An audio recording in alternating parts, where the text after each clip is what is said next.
دقت کردین اخیراً معنی ضرب المثل‌ها چقدر تغییر کرده؟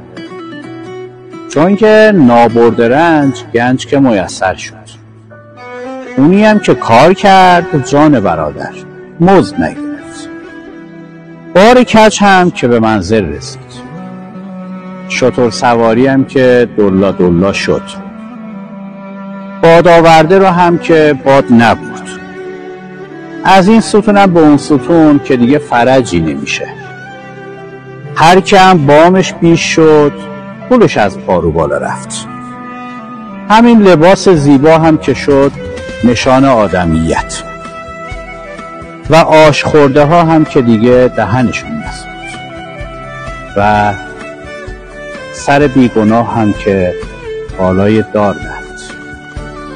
راستی استاد یه سری به فرهنگ نامه بزنیم. فکر میکنم خیلی چیزا تغییر کرده و ما حواسمون نبود.